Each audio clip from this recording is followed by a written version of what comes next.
Hi. In today's podcast, we will be looking into the India's economy in line with the aspects of poverty.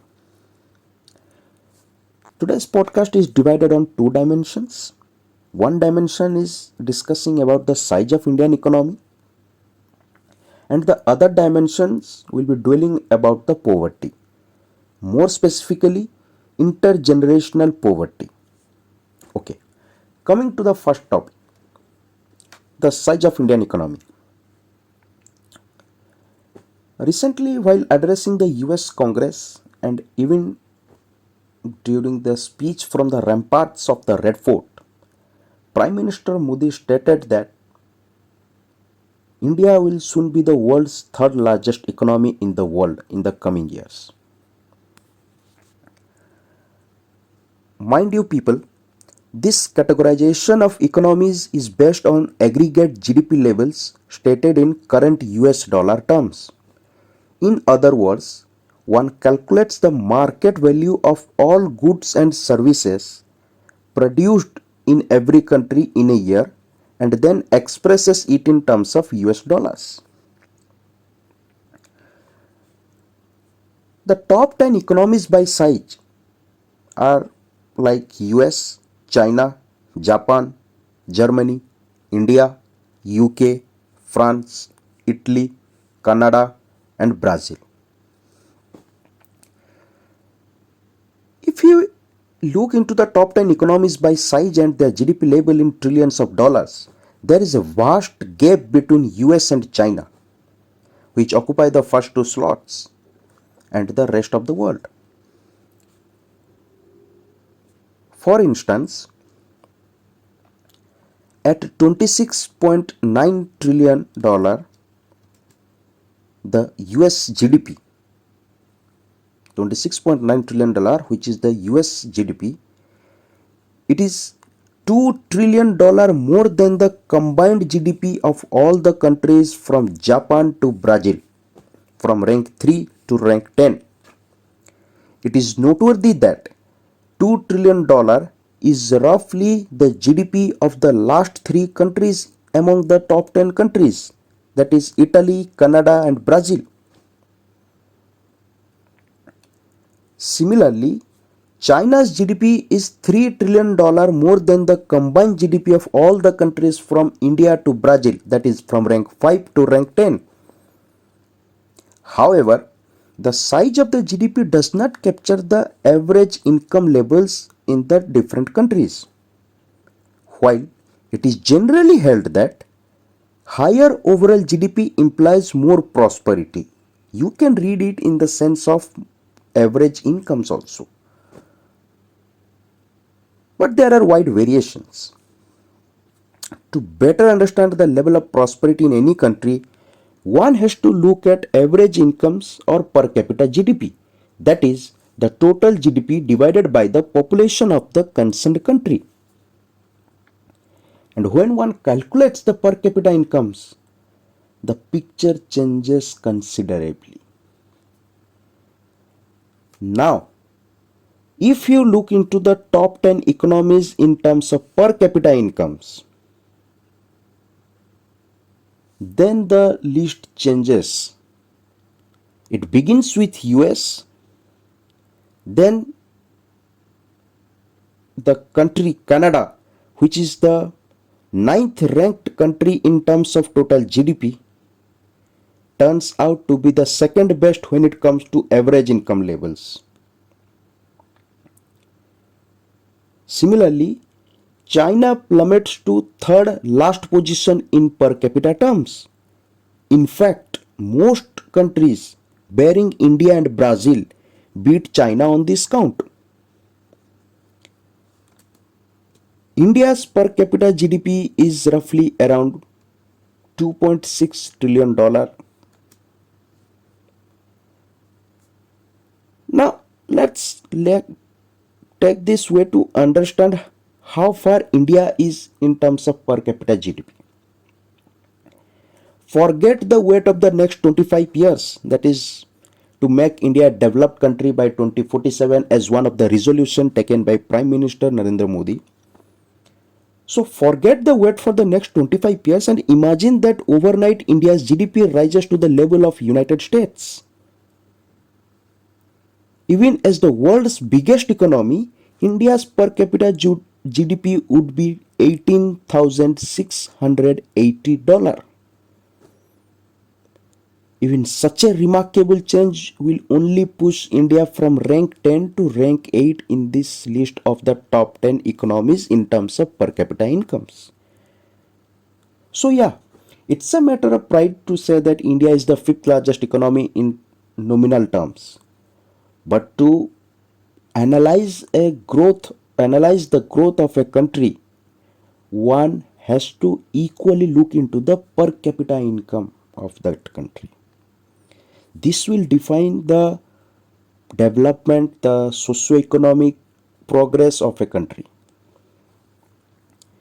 And when I am talking about the socio-economic progress, one of the most prevalent character that defines the socio-economic progress is the factor called poverty. When the concept of poverty comes to my mind, this time I will be talking something very different from the day-to-day bookish theory which speaks about poverty. And this time we will be looking into the discussions held around a research paper called with the title Intergenerational Persistence of Poverty in High Income Countries. It is published by IZA Institute of Labor Economics. So this discussion of the second dimension will be more oriented towards intergenerational poverty and what India should not learn from the US. Okay. So yeah,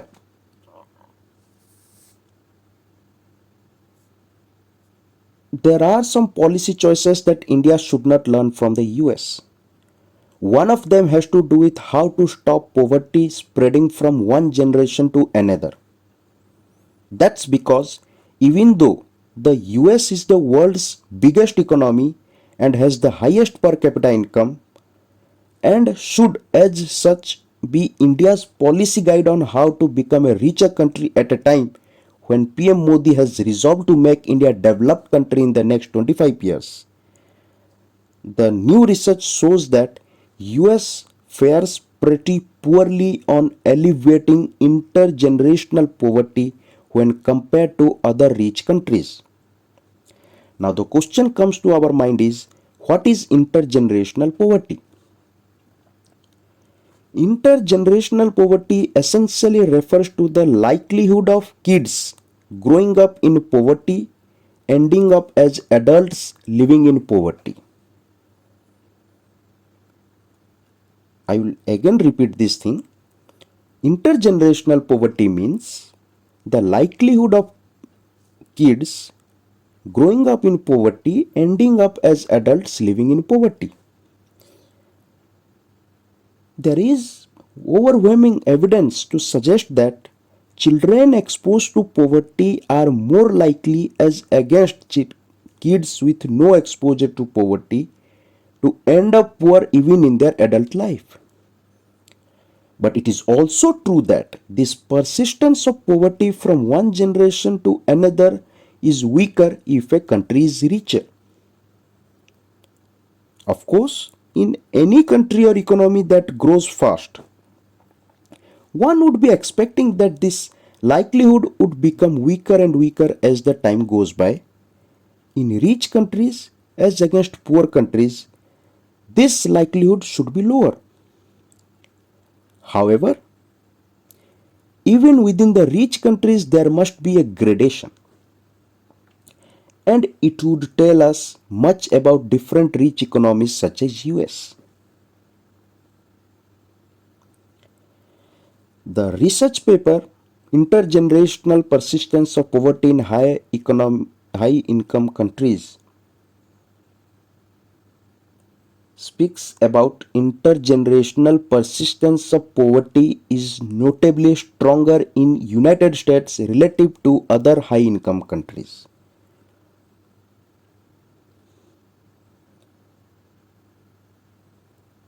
The spending of one's entire childhood in poverty in the US is associated with a 43 percentage point increase in the mean poverty rate in early adulthood, that is between the age of 25 to 35 years.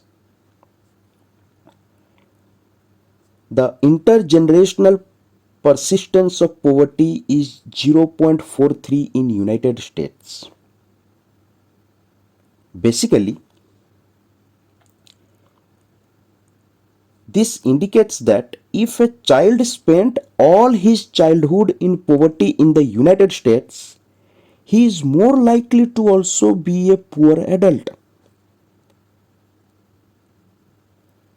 To be precise, he is 43 percentage points more likely than a child with no poverty exposure. When compared to other rich countries, this level of likelihood is quite high.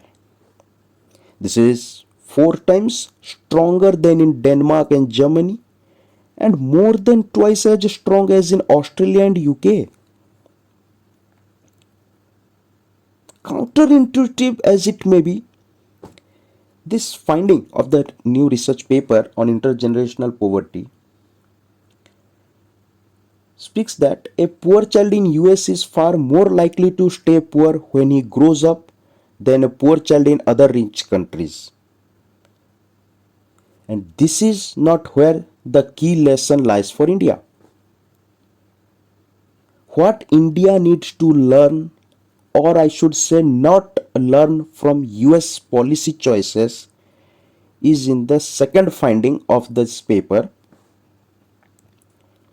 What explains the higher persistence of intergenerational poverty in US relative to other rich countries? This is the broader crux question with the context of intergenerational poverty. Of course, a poor child may grow to be a poor adult for a variety of reasons. For instance, he may not get a decent education because his parents did not have enough money to meet both everyday consumption as well as educational needs. Similarly, it could also be that some families, even though they have the same resources or resource constraints, tend to value education more than others. Some parents may value consumption and leisure more than investment into their children. Then the place where a kid grows up could also play a crucial role. Some neighborhoods or areas are particularly disadvantaged, and it is difficult to break free from that. Similarly, the ability or inability of attaining an educational degree and the chances of such degrees helping one beat poverty are also crucial factors in determining which kid is able to beat the odds. These bunch of factors are called mediation effect. Now we are able to understand on the basis of the theme that why a poor child may grow to be a poor adult. And this is all about the mediation effect. But beyond all these factors is a policy factor as well. It refers to the role of taxes and money transfers from the government. The direct income transfers from the government are considered among the most powerful interventions in addressing poverty and inequality. The US comparative disadvantage is not driven by family background effects or mediation effects. Instead, the US disadvantage has its roots in weaker tax or transfer insurance effects and a strong residual poverty penalty. While Denmark and UK use taxes or the transfers, while the Denmark and UK use the taxes and transfers to reduce their intergenerational persistence of poverty by around 10 and 16 percentage point respectively, the US reduction is merely 2 percentage points through taxes or transfers. In all countries, the effect of government taxation and transfer policies has an effect to bring down this persistence of poverty. But this effect is the weakest in the US and considerably so. The higher persistence of intergenerational poverty in the US is primarily due to the comparatively weak welfare state of the US. If the US government used its taxations and transfers in the manner that the UK uses, it would have brought down the persistence by one third from the current levels. यही है वो intergenerational poverty and यही है वो message for India that India को सीखना चाहिए कि हम कैसे पॉवर्टी को रिड्यूस करें और यह ध्यान में रखते हुए कि वो इंटरजेनरेशनल पॉवर्टी को रिड्यूस किया जाए. ठीक है. आज के डेट में हमारे दिमाग में रहती है absolute poverty, the number of people who come out from the below poverty line. But in coming years, this intergenerational poverty should be our target. For a very long time, US has been held as an example of how an economy should grow. To a great extent, this has been justified by its long record of robust economic growth. But at the same time, US has also witnessed rising inequalities. The high persistence of intergenerational poverty is just another example of what troubles come with the US policy choices. For India, which is already the country with the most number of people living in the abject poverty as well as most unequal nations on the planet, one of the most unequal nations of the planet, the US may be a poor role model when it comes to breaking the shackles of poverty. If India does not actively use its taxation and expenditure policies in a way that reduces the persistence of poverty, it will witness a further worsening of inequalities in the society. Coming to some facts and figure, the poverty estimation in India is done on the basis of the Niti Aayog Poverty Dimensional Index, Multidimensional Poverty Index by the Niti Aayog. Earlier, there has been certain committees, the Rangarajan Committee, Tendulkar Committee. As far as Multidimensional Poverty Index 2023, which is based on the National Family Health Survey 2019-2021, a record number of 13.5 crore people moved out of multidimensional poverty during 2015-16 and 2019-21. This is a steep decline in number of multidimensionally poor people from 24.85% in 2015 to 14.9% in 2019-21. However, certain things we should be keeping in mind with respect to this multidimensional poverty in India. 1 in 7 Indians continues to be bracketed as multidimensionally poor. And nutrition is arguably one of the most important indicators in India's National Multidimensional Poverty Index. But the upshot here for India is that the fastest reduction in the proportion of multidimensionally poor was observed in the states of Uttar Pradesh, Bihar, Madhya Pradesh, Odisha and Rajasthan.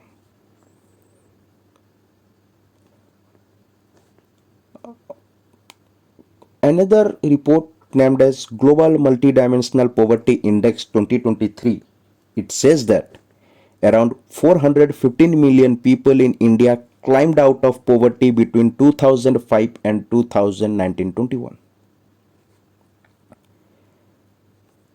Here, more than 1 in 5 children are poor. Indian population in severe multidimensional poverty are around 4.2%. Indian population vulnerable to multidimensional poverty are around 18%.